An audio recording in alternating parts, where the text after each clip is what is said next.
पी हो जाएगा। हाँ। ना तो देखो था कि जो अभ्यास में भी शुरू करता कोनो दोहा चौपाई बढ़िया चीज रामायण के तौला जा रघुकुल रीत सदा चली आई हे उमरिया के जे बा लो पूरा कोई तो चुप होई कैसे घर चलई हितावा अब पूछऊ ना ये लोग कहता हद हो गइल बा खत्म बा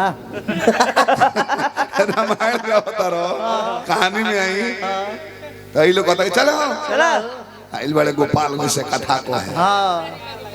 हतना पैसा दे के बोलावल बा हां लगले कथा को है हां लगले जानकार बने हां लगले मुरारी बाबू के सार बने ये लोग लइको हम नहीं कहत तरह से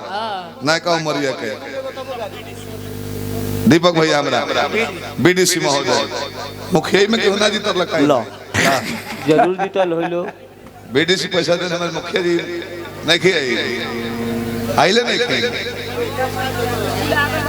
ये मतलब ये हो जीतला के बाद कोनो सभा में जाम ना अच्छा वहां घर के आइल होई अल्लाहदारी लगता लगावे तो हो उम्र के काका लुबा वो गम से घर में चला हो दरबारा बलिया रह कई हो खत्म लगावे ने के जन्नी तो हमने के तो ऐसा दशा हो गइल बा के होगा रोकल जाता है अब आदेश में तो भरा विवाह 5 से 7 मिनट कह जाए थोड़ा देर बहु चला धनुष जग में चलक बैठे रे कब के बात हो कब के सारा देश विदेश के नरेश में जुटल बटे अब वही समाज में राजा जनक जी पधरले बनी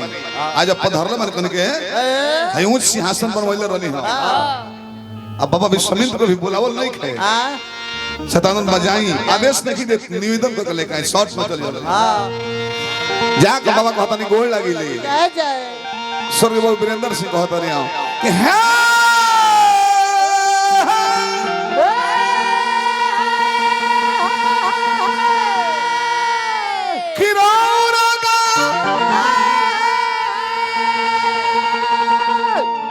दीपक छपरा जिला ना रहे नु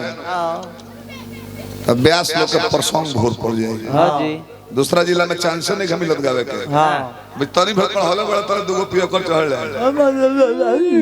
रात भर ये भोजपुरी का उम्र में कहता कि हम इंग्लिश में गाओ तनी उनका ट्रांसलेशन समझ में आवत नहीं कि रौरा का चली राजा जी बोलावनी निवेदन आदेश नहीं खे कि चली राजा जी बोलावन ए बाबा रौरा के चली राजा जी बोलावन रौरा के चली राजा जी बोलावन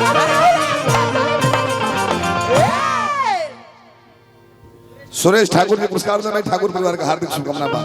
ए बाबा है संगवा वालो दू जना एहू लोग संग ही ले ली संगवा में ले ली अपना दो ही गोला लाना संगवा में ले ली अपना दो ही गोला लाना सारे जग का भाई में हमनी के नगर मरी जाई रौरा पौरा से चली राजा जी चली राजा जी बोलावनी ए बाबा रौरा के चली राजा जी रौरा के चली राजा जी बोलावनी